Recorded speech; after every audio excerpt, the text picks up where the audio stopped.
नमस्कार, नमस्ते, जय हिंद। कैसे हैं? उम्मीद करता हूं एकदम शानदार होंगे।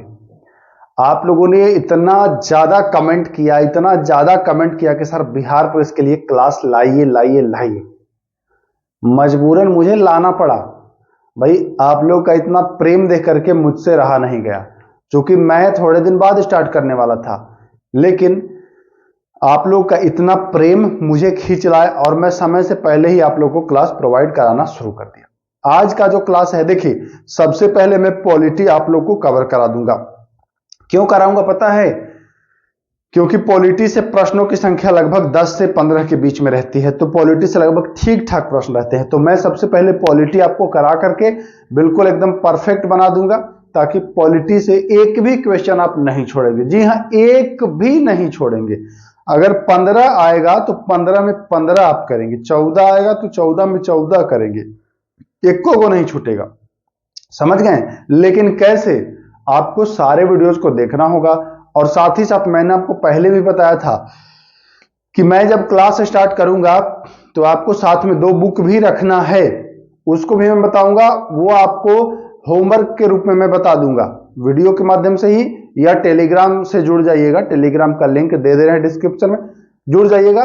डेली का होमवर्क आपको मैं करा दूंगा। ओके, वीडियो जो है वह सोम, मंगल, बुध, गुरु, शुक्र 5 दिन मिलेगा। शनिवार और रविवार को जो होगा वह रिवीजन क्वेश्चंस मैं आप लोगों को करा दूंगा यूट्यूब के ही माध्यम से।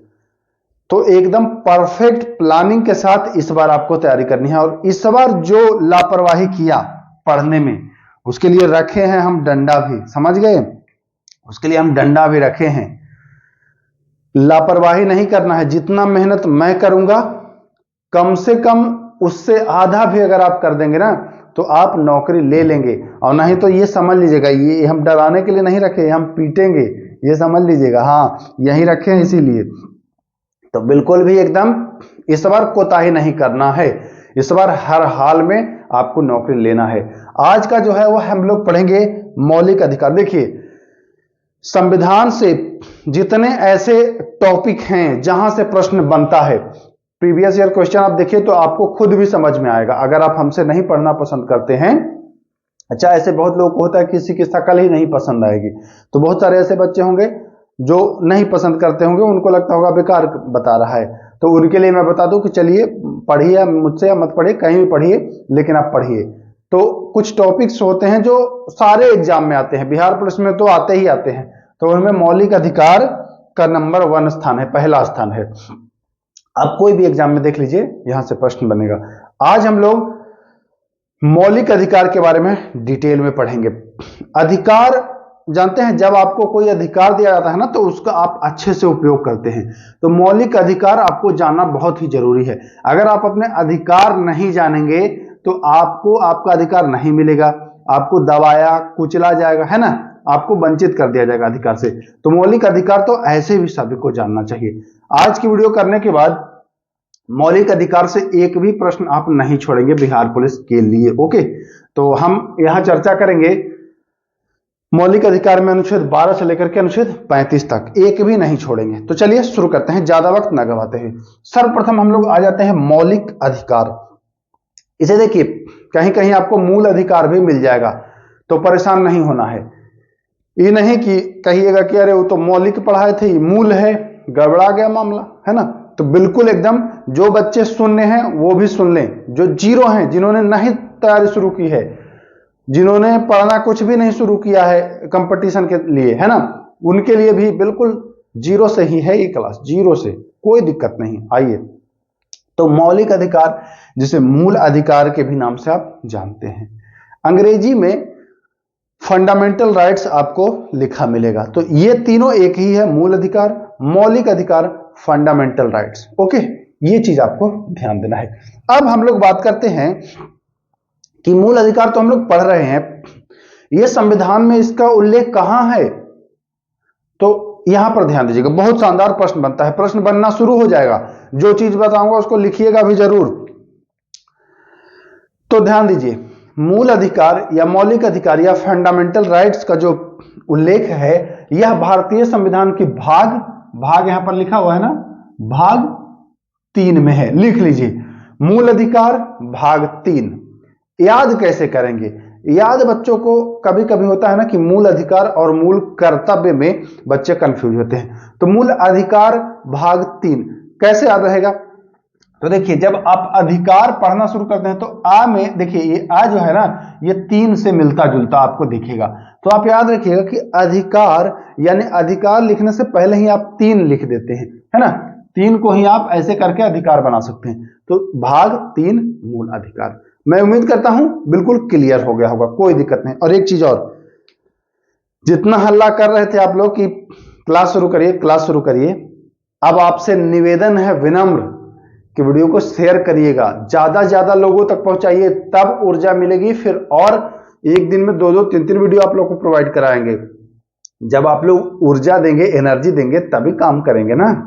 थोड़ा सा इतना कर दीजिए। और तो आप लोगों से कुछ मांगते नहीं हैं, निःशुल्क तो सब कुछ देते ही हैं, पीडीएफ से लेकर के क्विज से लेकर के वीडियो तक।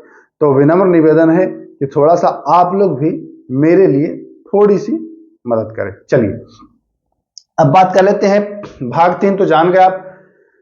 अब कहेंगे कि सर अनुच्छेद भी तो होगा, भाग तो है ही भाग 3, अनुच्छेद कहां से कहां तक है? तो अनुच्छेद 12 से लेकर के 35 तक। यहां पर भी मैं लिख देना चाहूंगा कि जो अनुच्छेद है यह 12 से, जी हां 12 से 35, ठीक ना, बिल्कुल दिख रहा होगा क्लियर। 12 से 35 अनुच्छेद तक मूल अधिकार का वर्णन है।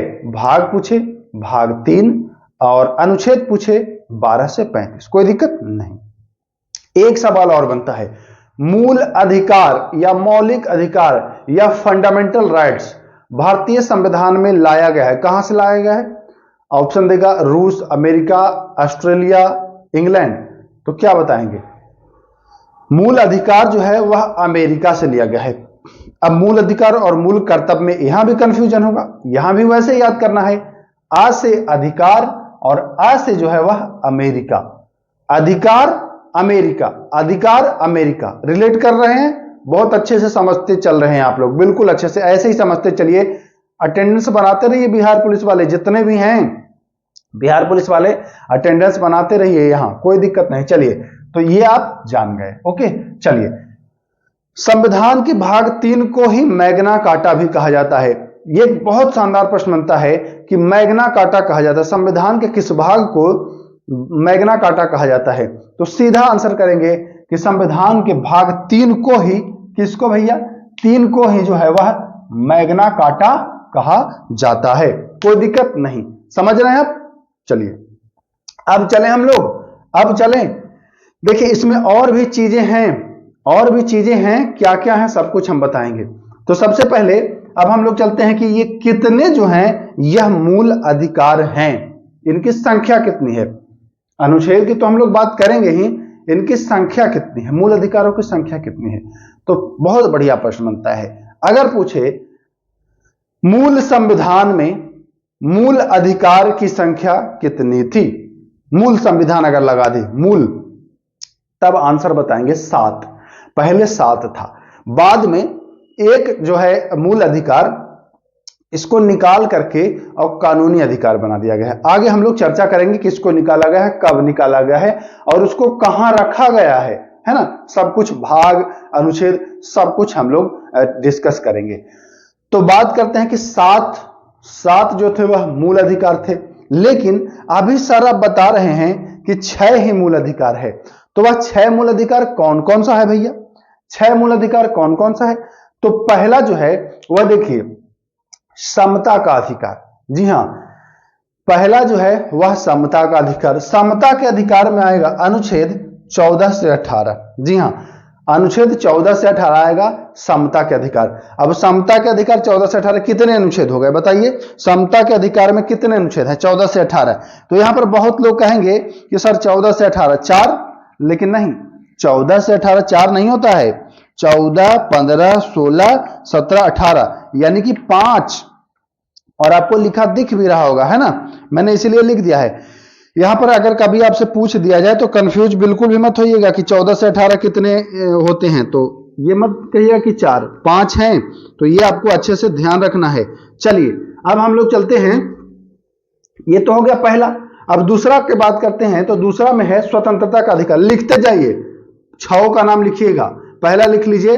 अच्छा, मैं ये मान के चल रहा हूं कि कॉपी और पेन रखे होंगे। अगर कॉपी पेन नहीं रखे हैं तो निकल लीजिए और तुरंत कॉपी पेन लेकर के आइए, है ना, नहीं तो फिर हम पीटेंगे। क्योंकि बिना लिखे आप याद नहीं करेंगे। वीडियो देखेंगे तो लगेगा कि हाँ याद हो गया, याद हो गया, लेकिन आपको याद नहीं होगा, फिर थोड़े देर के बाद भूल जाएंगे। तो इसीलिए कह रहा हूं कि जो है आप कॉपी और पेन ले आइए और लिखते चलिए। जो जो भी चीजें मैं बताऊंगा लिखते चलिए। मैं क्यों लिखता हूं, मैं क्यों बोर्ड पर लिखता हूं? ताकि आप भी देख करके लिखेंगे तभी तो कर पाएंगे। चलिए, तो पहला है समता या समानता का अधिकार, ठीक ना। ये देखिए समता का अधिकार, यहां कहीं कहीं आपको लिखा भी मिल जाएगा समता या समानता का अधिकार। ओके, तो पहला। दूसरा स्वतंत्रता का अधिकार। दूसरा क्या आएगा? पहला समता या समानता, दूसरा स्वतंत्रता का अधिकार। अब आपसे पूछेगा बच्चों कि स्वतंत्रता के अधिकार में कितने अनुच्छेद? तो स्वतंत्रता के अधिकार में 19 से 22।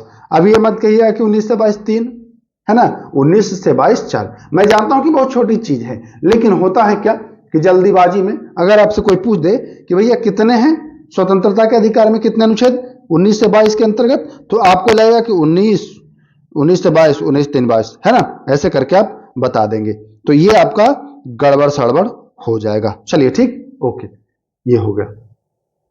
इसमें 19 हम लोग जब पढ़ेंगे तो उसमें 19 में भी 6 प्रकार की स्वतंत्रता का जिक्र है, तो उसके बारे में हम लोग पढ़ेंगे। तो हम लोगों ने पहला पढ़ा समता या समानता, दूसरा जाना है स्वतंत्रता का अधिकार, तीसरा शोषण के विरुद्ध अधिकार। जी हां, तीसरा जो है वह शोषण के विरुद्ध अधिकार।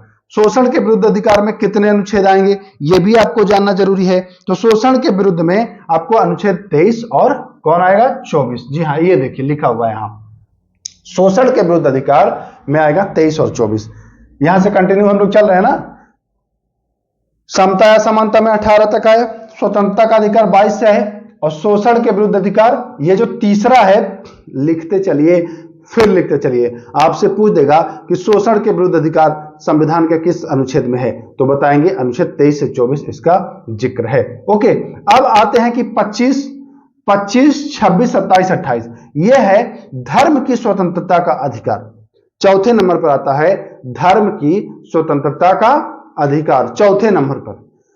5वें नंबर पर क्या आएगा भैया? तो 5वें नंबर पर आएगा संस्कृति और शिक्षा संबंधी अधिकार। 5वें नंबर पर जो मूल अधिकार है वह क्या है? संस्कृति और शिक्षा संबंधी अधिकार। ये 5वें नंबर का जो है वह मूल अधिकार है, लिख लीजिए। 6वें नंबर का जो मूल अधिकार था वह क्या था? वह था संपत्ति का अधिकार। यहां पर मैं थोड़ा सा समय आपका लूंगा। जो 6वें नंबर वाला है संपत्ति का अधिकार, यह 31 अनुच्छेद में वर्णित था। ओके, 31 में यह वर्णित था, लेकिन हम लोग जब पढ़ेंगे तो 30 के बाद आ जाते हैं 32 पर, है ना। 30 के बाद हम लोग 32 पर आ जाते हैं, 31 को छोड़ रहे हैं। क्यों? क्योंकि 31 में जो है वह संपत्ति का अधिकार था। उस संपत्ति के अधिकार को मूल अधिकार से हटा करके फिलहाल में कहां ले जाया गया है? कानूनी अधिकार में उसको ले जाया गया है। ओके, कोई दिक्कत नहीं है। तो मैं उम्मीद कर रहा हूं आप सब कुछ अच्छे से समझते चल रहे होंगे, और समझेंगे क्यों नहीं? डर नहीं है आपको, डर नहीं है आपको, है ना, समझना पड़ेगा। देखिए एक चीज सीधा मैं बता दूं, अगर बाबू रे अगर चाह रहे हैं कि आपके भी तन पर वर्दी आए तो बिल्कुल डिटेल में पढ़िए, और नहीं तो कोई फायदा नहीं है। फिर आपको यही चक्कर जाता कैसे पिसाता है, जहां जाता है वहां वही रहेंगे। जहां से शुरू करेंगे फिर आखिरी में वहीं आएंगे, फिर आखिरी में वहीं आएंगे। क्या मतलब है जाता जैसा चलने का? नहीं ना। अच्छे से तैयारी करिए, जो बता रहे हैं वो एकदम लिखते चलिए। यहां तक आप कितना क्वेश्चन लिख लिए? 10-15 क्वेश्चन आपने अभी तक लिख लिया होगा, और बिल्कुल डिटेल में। तो ये जो कानूनी अधिकार में रखा गया है, यह संविधान के भाग 12 में अनुच्छेद 300 का के अंतर्गत इसको संपत्ति के अधिकार को कानूनी अधिकार में दर्ज कर दिया गया है। ओके, अब जो 6वां था इसको हटा दिया गया है। 7वां और आखिरी जो है यह संवैधानिक उपचारों का अधिकार, यह अनुच्छेद 32 में है। तो यहां तक हम लोग देख चुके हैं। अब हम लोग डिटेल में आते हैं। कैसे आता है डिटेल में। अब कहते हैं कि सर 12 से 35 अनुच्छेद आपने अक्सर पढ़ा तो लोग आपको 14 शुरू करेंगे और 32 में निपटा देंगे, है ना। 14 शुरू करेंगे और 32 में जो है वो निपटा देंगे, यानी कि 12-13 छोड़ देते हैं। लेकिन सबसे महत्वपूर्ण जो अनुच्छेद है वह 13 और फिर 12 अगर नहीं है तो मौलिक अधिकार जो है इसको हल्के में ले लिया जाएगा। 12 शब्द में राज्य शब्द को परिभाषित किया गया है। आप जब पढ़ते हैं मूल अधिकार तो ये देखते हैं कि राज्य आपके साथ फला व्यवहार नहीं करेगा, राज्य आपके साथ ये व्यवहार नहीं करेगा। वो राज्य क्या है, वो राज्य क्या है ये जानिए। कभी जाना आपने कि राज्य आपके साथ किसी भी प्रकार से भेदभाव नहीं करेगी, छुआछूत का व्यवहार नहीं करेगी, है ना। तो ये राज्य है क्या, है ना, ये राज्य है क्या। राज्य मतलब क्या, कोई राज्य बिहार, उत्तर प्रदेश, मध्य प्रदेश, आंध्र प्रदेश कोई राज्य है क्या। तो देखिए राज्य में पूरा भारत तो आता ही है। सरकारी जो कार्य कर रहे हैं, जो सरकारी एजेंसियां हैं वो भी राज्य के अंतर्गत आएंगी। जो अर्ध सरकारी है, जो राज्य से वित्त पोषित है, वो भी राज्य की श्रेणी में आएगा।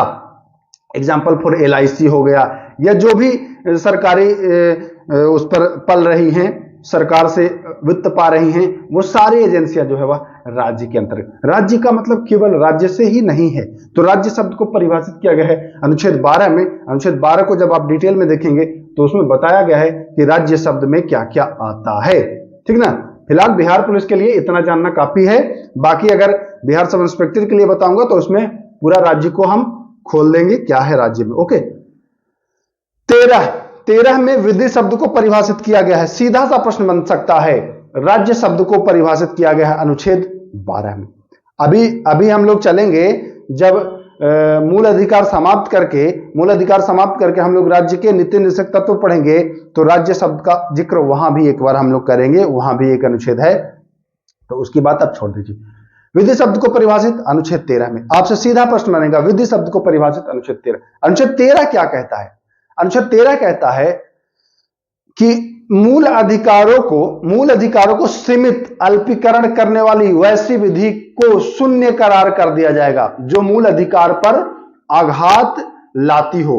वैसी विधि, कोई भी वैसी विधि जो मूल अधिकार को सीमित करती हो, छोटा करती हो, वैसी विधि को शून्य कर दिया जाएगा। माननीय सर्वोच्च न्यायालय के पास ऐसी शक्ति है, ताकत है कि आपके अगर मूल अधिकार को हनन किया जा रहा है, शॉर्ट किया जा रहा है, छोटा किया जा रहा है, दबाया जा रहा है, तो अगर कोई कानून बना करके, तो वैसे कानून, वैसी विधि को अनुच्छेद 13 के अंतर्गत खत्म। ओके, समझ गए, बहुत बढ़िया समझ गया ना। हाँ, इस विधि में आएगा क्या क्या, कौन सी विधि भैया, कौन सी विधि, है ना। संसद वाले तो कुछ विधि के नाम पर कुछ और करके और इसको अल्पीकरण कर सकते हैं, है ना। लेकिन विधि में, विधि शब्द को जब परिभाषित किया गया तो उसमें लिखा गया है कि इस विधि के अंतर्गत क्या क्या आएगा। संसद के बनाए गए सभी कानून विधि के अंतर्गत आएंगे। राष्ट्रपति और जो राज्यपाल अध्यादेश जारी करते हैं वो भी अध्यादेश विधि के अंतर्गत आएगा। ऐसा नहीं कि भाई ये तो संसद नहीं बनाया है कानून, ये तो अध्यादेश जारी हुआ है, इसमें तो दिक्कत होगी, तो नहीं, वहां यह भी लिख दिया गया है कि कोई अध्यादेश भी अगर है तो वो भी विधि के अंतर्गत ही आएगा, है ना। आप हमारे मौलिक अधिकारों को हनन नहीं कर सकते हैं। इतना बढ़िया, इतना खूबसूरत तरीके से लिखा गया है। जब अनुच्छेद 13 को आप लोग पढ़ेंगे तो बिल्कुल समझ में आएगा। चलिए, ज्यादा समय नहीं लेंगे, नहीं आप लोग फिर भागेंगे कि बिहार पुलिस के लिए पढ़ा रहे हैं, इतना काहे बता रहे हैं, ठीक। तो ये चीज हो गया। चलिए, अनुच्छेद 14 में क्या कहता है, याद कर लीजिएगा। विधि के समक्ष समता, विधि के समक्ष समता और विधियों का समान संरक्षण। विधि के समक्ष समता और विधियों का समान संरक्षण, बहुत बढ़िया प्रश्न है। विधि के समक्ष समता और विधियों का समान जो है वह संरक्षण। यहां आपका पूछता है कि विधि के समक्ष जो समता है यह कहां से लिया गया है।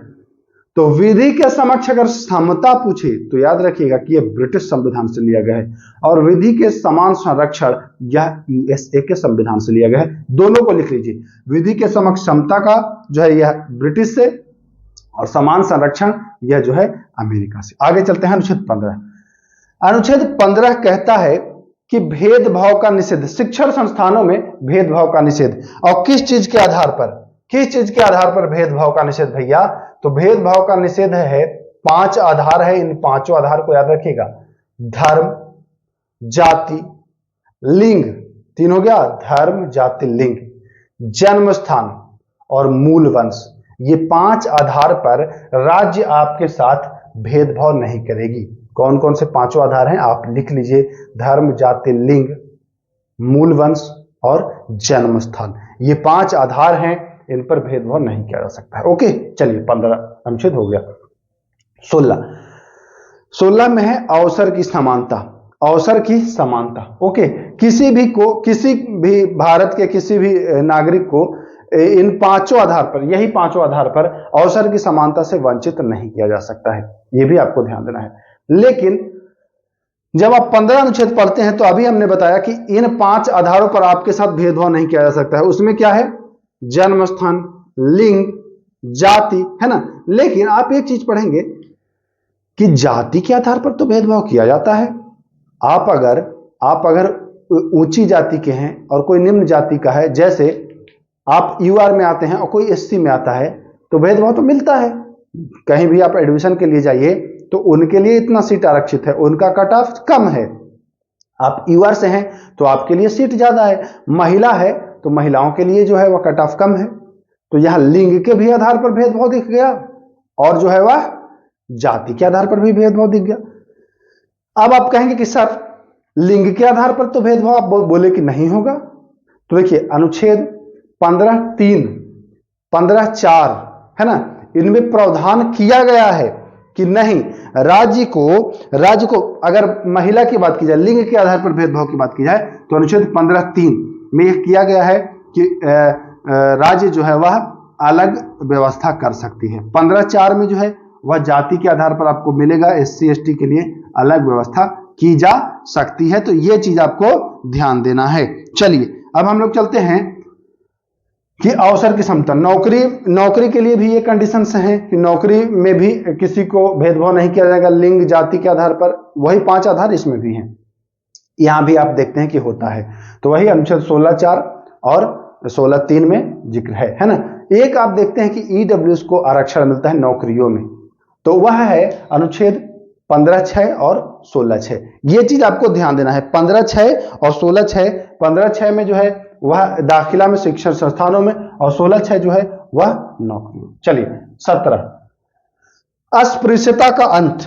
आपसे पूछता है कि अस्पृश्यता का अंत किस अनुच्छेद में वर्णित है, छुआछूत का अंत किस अनुच्छेद में वर्णित है, तो बताएंगे यह जो है अनुच्छेद 17 में। कोई आपको अगर छू रहा है तो ऐसे है कि आप छुआछूत के लिए उसको, मतलब कोई ये दंडनीय अपराध नहीं है। अगर आपको कोई छू दिया तो आप उससे भेदभाव नहीं करेंगे, क्यों छू दिया, छुआछूत वाला ऐसा कुछ है नहीं, है ना। तो ये छुआछूत को समाप्त किया गया है अनुच्छेद 17। लेकिन याद होगा आपको, कोविड काल में, कोरोना काल में एक दूसरे को छूने के लिए मना किया गया था, है ना। तो यहां छुआछूत झलका था। तो कुछ अपवाद हैं जो आपको हमेशा से मिलते चलेंगे, इसके लिए आप फिक्र मत करिएगा। चलिए 18, उपाधियों का अंत। उपाधियों का अंत, आप कोई भी उपाधि नहीं ले सकते हैं, सीधा सा उपाधियों का अंत है, आप कोई भी उपाधि नहीं ले सकते हैं। उपाधियों का अंत जो है 18 अनुच्छेद में है। उपाधियों का अंत क्यों किया गया पता है? सबको एक समान करने के लिए। पहले होता क्या था ब्रिटिश काल में कि किसी को देखते थे कि शहीद आजम की उपाधि दे दिया गया, किसी को दे दिया गया राय बहादुर की उपाधि, है ना, तो किसी को नाइटहुड की उपाधि, तो ऐसे उपाधि दिया जाता था। अब किसी को उपाधि दे दिया जाएगा तो वो फिर समता के अधिकार का पालन नहीं कर पाएगा, है ना, अलग हो जाएगा वो। समता के अधिकार में सबके साथ एक व्यवहार, तो वह अलग देखेगा। इसलिए अनुच्छेद 18 को लाया गया और उपाधियों का अंत किया गया है। चलिए अब चलते हैं दूसरे नंबर पर, स्वतंत्रता का अधिकार। अनुच्छेद 19, 20, 21 और 22, है ना। 19, 20, 21 और 22, यहां पर आप 4 अनुच्छेद आपको दिख रहा होगा, 19, 20, 21, 22। लेकिन 19 में 6 प्रकार की स्वतंत्रता का उल्लेख है। कितने प्रकार की? 6 प्रकार की स्वतंत्रता का उल्लेख है। 19 1, 2, 3, 4, 5, 6, है ना। 19 का में आपको वाक एवं अभिव्यक्ति की स्वतंत्रता मिलेगा, बोलने की स्वतंत्रता के अंतर्गत ही, इसी के स्वतंत्रता के अंतर्गत ही आपको प्रेस की भी स्वतंत्रता निहित है ना। तो 19 के 1 में आपका क्या है? वाक एवं अभिव्यक्ति की स्वतंत्रता, यानी कि बोलने का अधिकार, आप बोल सकते हैं। उसी में आपको प्रेस की स्वतंत्रता भी निहित है, यह भी ध्यान दीजिएगा। प्रेस की स्वतंत्रता कोई अलग से नहीं है कि प्रेस की स्वतंत्रता के लिए आपको अलग से है। दूसरा 19 के ए के दूसरे में है बिना हथियार के, बिना हथियार के, हथियार नहीं रखना है, बिना हथियार के आप जो है यह सम्मेलन कर सकते हैं। बिना हथियार के आप सम्मेलन कर सकते हैं। 19 के ए में आपको वाक एवं अभिव्यक्ति की स्वतंत्रता है, और 19 के बी में जो है दूसरे नंबर पर है, उसमें है बिना हथियार के आप सभा कर सकते हैं। तीसरे में है संघ बनाने का अधिकार, संघ आप बना सकते हैं। भाई याद रखिएगा, यह सीक्वेंस में पूछता है बोलने की स्वतंत्रता, है ना, और ये सभा और सम्मेलन करने की स्वतंत्रता। तीसरे नंबर पर बात कर लेते हैं, तो तीसरे नंबर पर है संघ बनाने की स्वतंत्रता। आप संघ जो है वह बना सकते हैं, संघ जो है वह आप बना सकते हैं। तीसरे में आप संघ बना ली। चौथे पर आता है कि आप देश में कहीं भी भ्रमण कर सकते हैं, घूम सकते हैं, है ना, चौथे में। पांचवें में है कि आप देश के किसी भी कोने में निवास कर सकते हैं, रहने की स्वतंत्रता है। और छठवें में है आप वृत्ति और व्यापार, देश के किसी भी कोने में आप व्यापार कर सकते हैं। ये चीज ध्यान दीजिएगा, बोलने की स्वतंत्रता, फिर सभा करने की स्वतंत्रता, संघ बनाने की स्वतंत्रता। चौथे नंबर पर आपका आ गया है कि कहीं भी घूमने की स्वतंत्रता। पांचवें पर आ गया है बस जाने की स्वतंत्रता। छठवें पर है व्यापार करने की स्वतंत्रता। ठीक, बोलेंगे तो कहां बोलेंगे, कोई संघ बना लीजिए, है ना, सम्मेलन करिए, सम्मेलन करेंगे तभी तो, और सम्मेलन करेंगे तो आपको एक संघ की आवश्यकता होगी, संघ की आवश्यकता होगी, तो उस संघ के साथ आप कहीं भी भारत में भ्रमण करेंगे, घूम घूम के प्रचार करेंगे। घूम के प्रचार करेंगे तो आपको रहने की आवश्यकता होगी, तो रहेंगे, और जब आप रहने लगेंगे तो आपको खाने के लिए कमाना भी पड़ेगा, तो आप व्यापार भी करेंगे। तो सीक्वेंस में याद रखिएगा 1 2 3 4 5 6। ओके, ध्यान दीजिए सॉरी, तो ध्यान देना है आपको, ऐसे सीक्वेंस में आपको याद कर लेना है। अब चलते हैं अनुच्छेद 20। 20 में क्या कहता है, देखिए 20 बहुत इंपॉर्टेंट है, इसमें आपको 2-3 तरीके से पढ़ना है। 20 जो है अपराध के लिए दोष सिद्धि के संबंध में संरक्षण। अनुच्छेद 20 कहता है अपराध के लिए दोष सिद्धि के संबंध में जो है वह संरक्षण है। कोई आपने अपराध किया तो इसमें आपको 3 प्रकार का छूट जो है वह मिलता है। वह 3 प्रकार का छूट कौन कौन सा है, ये जरा ध्यान दीजिए। पूर्व कानून नहीं माना जाएगा, जैसे हम तीनों को बताते हैं, तीनों को समझ लीजिएगा। पूर्व कानून नहीं माना जाएगा, स्वयं के खिलाफ गवाही नहीं माना जाएगा। पहला, पूर्व कानून जो है वह नहीं माना जाएगा, स्वयं के खिलाफ आपको गवाही देने के लिए बाध्य नहीं किया जाएगा, और तीसरा है एक अपराध के लिए एक ही सजा मिलेगी। कहना क्या चाहते हैं सर, कहना क्या चाहते हैं? अनुच्छेद 20 कहता है जिस समय आपने अपराध किया सजा आपको उसी समय के कानून के हिसाब से मिलेगा। यह नहीं कि 2023 में आपने अपराध किया और सजा आपको 2024-25 में जो कानून आया है नया वाला, इसके अनुसार मिली, नहीं। तो जब आपने गलती की है सजा उसी के अकॉर्डिंग मिलेगी, पूर्व पद कानून नहीं आपको यहां पर देखने को मिलेगा। दूसरा, एक सजा के लिए, एक गलती के लिए एक ही सजा। जैसे आपने एक गलती की तो आपको एक ही सजा मिलेगी, यह नहीं कि एक गलती की तो आपको 2 बार सजा मिलेगी, नहीं, एक गलती एक सजा। तीसरा है कि आपको स्वयं के विरुद्ध गवाही देने के लिए टॉर्चर नहीं किया जाएगा कि आप गवाही दीजिए। इनमें आता है झूठ पकड़ू यंत्र भी आता है, जिसको आप पॉलीग्राफ के द्वारा जो झूठ पकड़ा जाता है तो उसमें आदमी से ही जो गलती किया है उसी से ही वो कर लिया जाता है, उगलवाया जाता है ना। लेकिन ये छोटे कानून के लिए है। अगर बड़े जो अपराध हैं, जो जैसे आतंकवादी हो गए या फिर और दुराचारी टाइप का जो अपराध है, उसमें आपको इसकी सुविधा नहीं मिलेगी, वहां आपको टेस्ट कर लिया जाएगा, है ना। तो ये चीज ध्यान दीजिएगा। 21, प्राण एवं दैहिक स्वतंत्रता। लिखते जाइए, नहीं लिखेंगे, देखिए लिखते जाइए भाई साहब, नहीं लिखेंगे तो यहीं रखते हैं, इसको शुरू करेंगे हम, क्योंकि याद नहीं रहेगा। आप पूछेगा प्राण एवं दैहिक स्वतंत्रता किस अनुच्छेद में है, क्या बताएंगे? अनुच्छेद 21। इसी को जानते हैं कैसे पूछता है, जीने का अधिकार किस अनुच्छेद में? लिखो बाबू लिखो, जीने का अधिकार अनुच्छेद 21, प्राण एवं दैहिक स्वतंत्रता अनुच्छेद 21, है ना, प्राण एवं दैहिक स्वतंत्रता अनुच्छेद 21, इसमें जीने का अधिकार आता है। और जीने में कैसे जीने? प्रतिष्ठा के साथ जीने का अधिकार है। अनुच्छेद 21 में प्रतिष्ठा के साथ जो है वह जीने का अधिकार शामिल है ना। तो ये चीज आपको ध्यान देना है, अनुच्छेद 21। अभी कुछ चीज मैं और बताऊंगा कि किसको निलंबित किया जाता है आपातकाल के समय, तो सब्र करिए, इसके अलावा भी कुछ क्वेश्चन मैं आपको कराऊंगा, परेशान मत होइए, है ना। और ये भी बताऊंगा कि कौन कौन सा अनुच्छेद विदेशियों को प्राप्त है, कौन भारतीयों को प्राप्त है ना, ये सब कुछ बताऊंगा, परेशान मत होइए। अब चलते हैं 21 का। 21 का में आपको शिक्षा का अधिकार मिलेगा। 21 का में क्या मिलेगा भैया? शिक्षा का अधिकार। 14 वर्ष तक के बच्चों को, 6 से 14 वर्ष तक के बच्चों को निःशुल्क शिक्षा का जो है अधिकार है, यह 21 के काम में है। यहां पर मैं लिख दूंगा अगर आप कहें तो,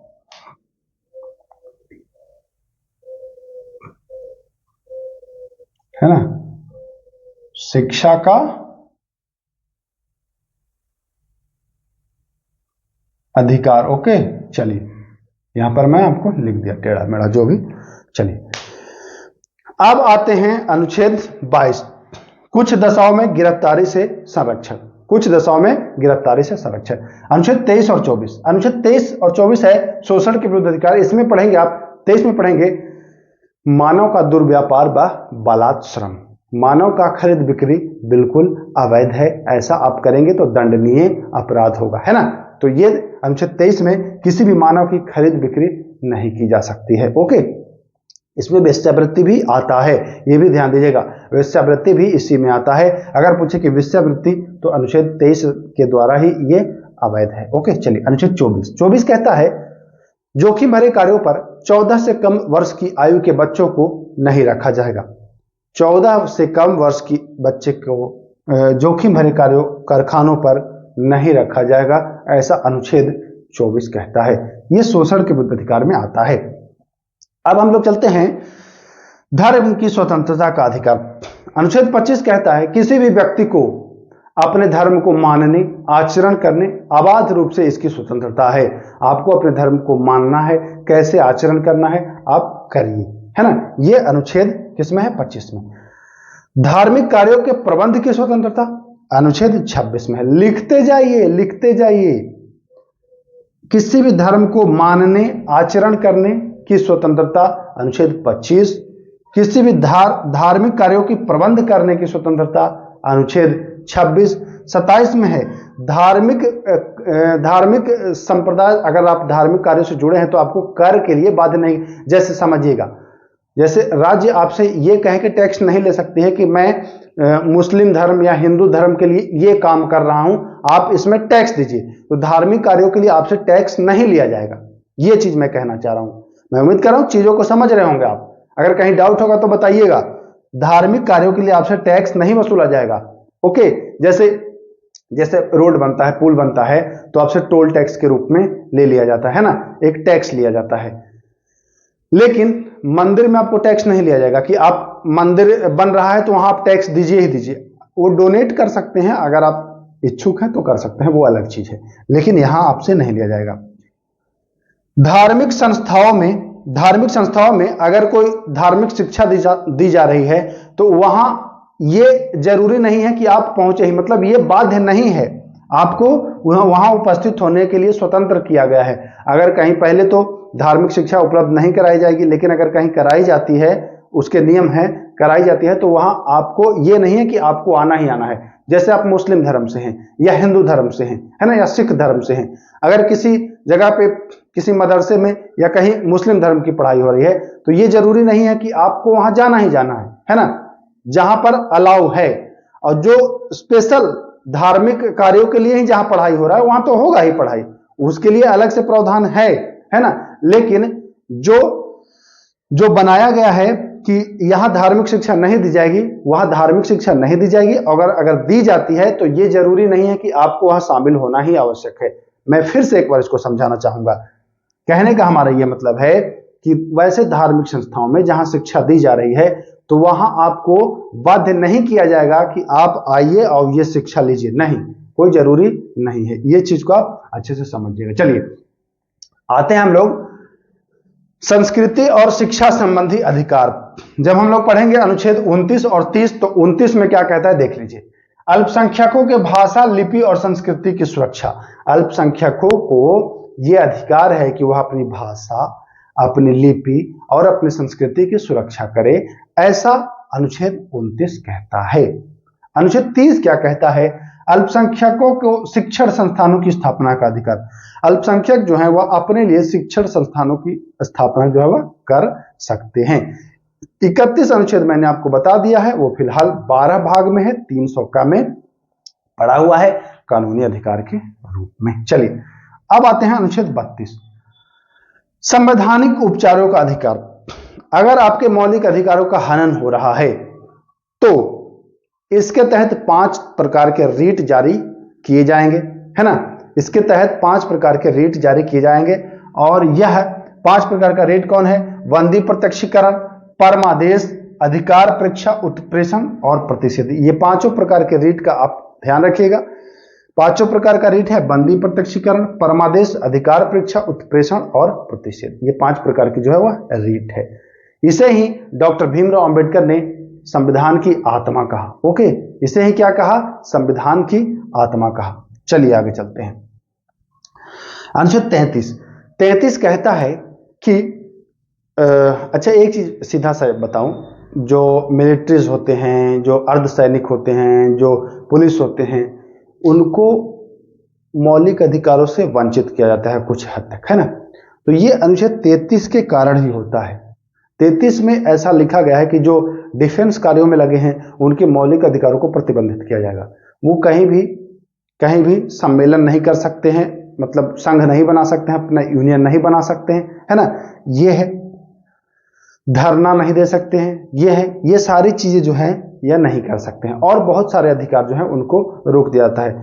तो फिलहाल मैं भी पुलिस से जुड़ा हुआ हूं, मैं भी पुलिस में हूं, तो मुझे पता है कि क्या क्या जो अधिकार हैं वो नहीं मिलते, है ना। 34 है, ये फौजी कानून से संबंधित है, और 35 में है इस प्रकार के कानून को संसद बनाएगी, ना कि विधानमंडल, है ना, क्योंकि ये प्रभावित करता है समूचे देश को, है ना, ये समूचे देश को प्रभावित करता है। तो 35 में ये बताया गया है कि इस प्रकार के जो कानून हैं इसको कौन बनाएगा? इसको बनाएगा संसद, ना कि विधानमंडल ऐसे कानून को बनाएगा। अब बात करते हैं कि क्या आपका मूल अधिकार का हनन हो रहा है तो आप कहां करेंगे इसकी सुनवाई? इसकी गारंटी कौन देता है? मूल अधिकारों की रक्षा कौन करता है? तो मूल अधिकारों की आपकी जो रक्षा है, जो आपको सुरक्षा देता है मूल अधिकारों का, वह है सुप्रीम कोर्ट। ऐसा नहीं है कि डायरेक्ट आप सुप्रीम कोर्ट ही जा सकते हैं, आपका मन है तो आप उच्च न्यायालय भी जा सकते हैं। उच्च न्यायालय में भी आपको इसकी सुरक्षा दी जाती है। ओके, तो मूल अधिकारों की जो सुरक्षा है यह उच्च न्यायालय और सर्वोच्च न्यायालय। उच्च न्यायालय अगर आप जाएंगे तो अनुच्छेद 226, और सर्वोच्च न्यायालय जाएंगे तो अनुच्छेद 32 के तहत आप जाएंगे। अगर आपके मौलिक अधिकार का हनन हो रहा है, आप जा रहे हैं सर्वोच्च न्यायालय, तो अनुच्छेद 32, और अगर उच्च न्यायालय तो अनुच्छेद 226। ये चीज ध्यान रखिएगा। अब एक चीज, मूल अधिकार क्या अस्थायी है? तो जी नहीं, मूल अधिकार अस्थायी नहीं है, इसमें कटौती की जा सकती है, और कटौती की भी गई है। आपने देखा 31 अनुच्छेद को हटा करके कानूनी अधिकार बना दिया गया, तो मूल अधिकार अस्थायी नहीं। लेकिन जब मूल अधिकार में छेड़ा जाता है तो सुप्रीम कोर्ट उसकी निगरानी करते हैं। निगरानी का मतलब कि उसमें क्या कुछ गलत तो नहीं हुआ है। अगर गलत हुआ है तो इसका निर्णय सुप्रीम कोर्ट लेगा कि ये अवैध है या वैध है। समझ रहे हैं आप?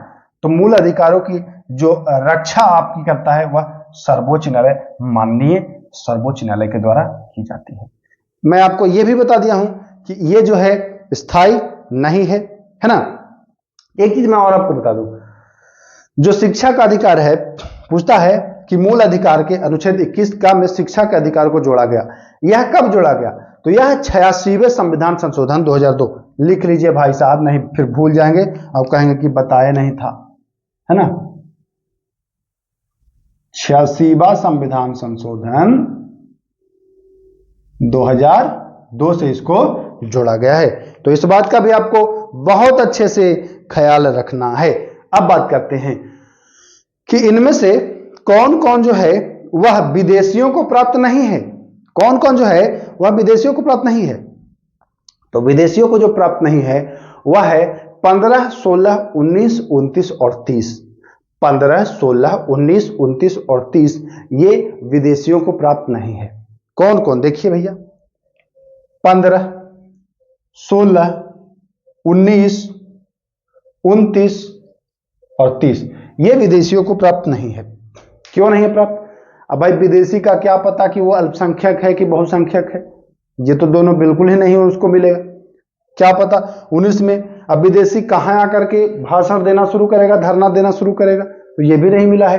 उसको कहां नौकरी में आरक्षण मिलेगा, उसको कहां शिक्षण संस्थाओं में आरक्षण मिलेगा, है ना, क्योंकि वो विदेशी है ना, तो ये उन पर लागू नहीं होता है, ये उनको नहीं मिलेगा। तो ये चीज आप ध्यान दीजिएगा। 15, 16, 19, 29, 30 लिख लीजिए, एक बार लिख लीजिए, मैं बोल रहा हूं हट जाता हूं मैं, एक बार स्क्रीनशॉट लेना चाहे तो लीजिए। तो इसको मैं उम्मीद करता हूं इसका स्क्रीनशॉट आपने ले लिया। चलिए, तो 15, 16, 19, 29, 30 जो है यह विदेशियों को प्राप्त नहीं है। अब इसमें 19 अनुच्छेद है कि जब आपातकाल लागू होता है तो 19 स्वतः निलंबित हो जाता है। आपातकाल लागू होगा, अनुच्छेद 19 निलंबित। तो आपसे प्रश्न पूछे कि आपातकाल के दौरान कौन सा अनुच्छेद स्वतः निलंबित होता है, तो अनुच्छेद बताएंगे 19। और कौन सा नहीं निलंबित होता है, तो 20 और 21 नहीं निलंबित होता है। और 20 और 21 के अलावा 19 को छोड़ करके बाकी को निलंबित करने के लिए राष्ट्रपति के द्वारा अलग से फिर एक जारी करना पड़ता है, एक और अनुच्छेद को अप्लाई करना पड़ता है, तब जाकर के बाकी के जो है वह निलंबित होते हैं। अब आप जब पढ़ रहे थे समता का अधिकार, तो आपने पढ़ा कि सबको समान समता मिलेगी, किसी के साथ भी कुछ व्यवहार नहीं किया जाएगा, सबको एक नजर से देखा जाएगा। लेकिन आप देखते हैं कि राष्ट्रपति उपराष्ट्रपति का जब पढ़ते हैं, राज्यपाल का पढ़ते हैं, तो पढ़ते हैं कि उन पर मुकदमा चलाने से पहले 2 महीने पहले उनको सूचना दिया जाए। तो कुछ अपवाद हैं, इसका भी ध्यान दिया जाएगा, ये अपवाद भी ध्यान देना है। ये नहीं कि रट लीजिएगा कि भैया आप तो सर बताए थे कि वो है सबको एक समान, है ना, तो ये चीज ध्यान दीजिएगा। अब हम लोग देखिए कुछ चीज छूट गया है, उसको लिख लीजिए। उपाधियों का जब आप पढ़ रहे थे तो इसमें कोई भी उपाधि नहीं लिया जाएगा। अगर कोई उपाधि लेते हैं, विदेशों की कोई उपाधि या कोई भी उपाधि, तो राष्ट्रपति से आज्ञा प्राप्त करनी होगी। वैसे एक मामला आया था जिसमें कहा गया था कि आप पद्म भूषण, पद्म श्री, पद्म विभूषण ये जो उपाधि दे रहे हैं, तो ये भी तो उपाधि ही है ना। तो सर्वोच्च न्यायालय ने कहा कि ये उपाधि नहीं है, ये पुरस्कार है। ये क्या है? पुरस्कार है। और इसकी उपाधि कोई अपने नाम के आगे नहीं लगाता है, जैसे पद्मश्री फला, तो उपाधि नहीं है ये, यह पुरस्कार है, इसको उपाधि ना समझा जाए। तो ये भी ध्यान दीजिएगा। 19 में कुछ और चीजें हैं जो आपको ध्यान देना है। जैसे 19 में देखिए, आपसे अगर पूछे कि शांति का अधिकार किस अनुच्छेद में है, तो याद कर लीजिए शांति का जो अधिकार है यह अनुच्छेद 19। प्रेस की स्वतंत्रता का अधिकार, तो प्रेस की जो स्वतंत्रता का अधिकार है यह भी अनुच्छेद 19 है ना। विज्ञापन जारी करने का अधिकार, आप अपना कुछ विज्ञापन जारी करवा सकते हैं, अगर आप कुछ काम कर रहे हैं तो आप विज्ञापन प्रसारित कर सकते हैं, यह भी जो है अनुच्छेद 19 के अंतर्गत ही आता है। तो ये सारी चीजें आपको ध्यान देना है ना। जैसे अभी हम ये वीडियो बना रहे हैं, ये वीडियो अपलोड करेंगे, तो वीडियो अपलोड करने का भी जो अधिकार है यह अनुच्छेद 19 के तहत ही मिला है। तो ये भी आपको ध्यान देना है। अब एक और इंपॉर्टेंट है अनुच्छेद 21 में भी 2-3 बातें जो है वह बहुत ही महत्वपूर्ण है, उसको भी आपको ध्यान देना है। तो जीवन रक्षा का अधिकार है 21 में, और देर से फांसी के विरुद्ध अधिकार है 21 में, और हथकड़ी लगाने के खिलाफ जो अधिकार है वह है अनुच्छेद 21 में। निजता का अधिकार जो है वह है 21 में, है ना। मतलब जितने भी अधिकार हैं आपके जीने से संबंधित, विदेश जाने का अधिकार है यह भी अनुच्छेद 21 में है। आपको अपनी पसंद की लड़की से शादी करने का अधिकार यह भी अनुच्छेद 21 में है। अच्छा, जो बता रहे हैं उसको लिख लीजिए। अगर नहीं लिख पा रहे हैं तो वीडियो का जो स्पीड है उसको 0.75 पर कर लीजिए और सब लिख लीजिए। सारे क्वेश्चन आपसे पूछेगा, अपनी पसंद की लड़की से शादी करने का अधिकार, निजता का अधिकार, है ना, किस अनुच्छेद में है? तो क्या बताएंगे कि अनुच्छेद 21 में ये सारी चीजें जो है वह हैं। ओके, चलिए, तो ये चीज आप ध्यान दीजिएगा। बाकी इसके अलावा जो भी कुछ छूटा है, तो एक चीज मैं और कहूंगा, लगभग 45 मिनट हो ही गया है, तो इतने प्रश्न थे जो कि मौलिक अधिकार से संबंधित थे, और मैं उम्मीद करता हूं कि अगर इन चीजों को आपने लिखा है तो मूल अधिकार से तो प्रश्न नहीं छूटेगा। इसके अलावा एक वीडियो मैं दूंगा जिसमें, यहां तो मैं आपको पढ़ाया हूं, उसमें क्वेश्चंस आंसर के फॉर्म में आपको कराऊंगा, है ना। इसके अलावा इसको पढ़ लेंगे, इसके अलावा एक वीडियो और दूंगा मैं जिसमें questions answer one liner type का दूंगा, ताकि यहां जो आपने पढ़ा वहां आपका रिवीजन हो। तो देख ही रहे हैं, है ना, डर लग रहा है ना। अगर नहीं ईमानदारी पूर्वक पढ़े, और सुनिए, जो पढ़ा रहे हैं इसका हम टेस्ट भी लेंगे टेलीग्राम पर। टेलीग्राम चैनल का लिंक वीडियो के डिस्क्रिप्शन में दे रहे हैं, तो टेस्ट भी लेंगे, और अगर वहां कोई गड़बड़ी हुई बाबू तो समझिएगा शुरू करेंगे। तो बहुत ही ईमानदारी से पढ़िए। सारे क्लास आपको इसी मतलब ऐसे ही कंटेंट मिलेगा। कहने का ये मतलब है कि क्वालिटी से समझौता नहीं करेंगे, क्योंकि जब एग्जाम देते हैं आप तो देखते हैं कि प्रश्न कहीं कहीं से आप पूछ देता है कि निजता का अधिकार, तो बच्चे कहां से बता पाएंगे। शांति का अधिकार किस अनुच्छेद में, कहां से बता पाएंगे। इस वीडियो को देखने के बाद सब बता पाएंगे, जो भी देखा है बच्चा ये बता पाएगा। तो वीडियो को शेयर जरूर करिएगा, मैं ये मान रहा हूं कि इस बार जरूर शेयर करेंगे, और ज्यादा से ज्यादा संख्या में आप लोग जो है वह क्या करिए, वीडियो को देखिए। गर्मी ज्यादा लगने लगी है ना, तो वीडियो को अब यहीं समाप्त करते हैं, चलते हैं, फिर मिलेंगे, नमस्कार।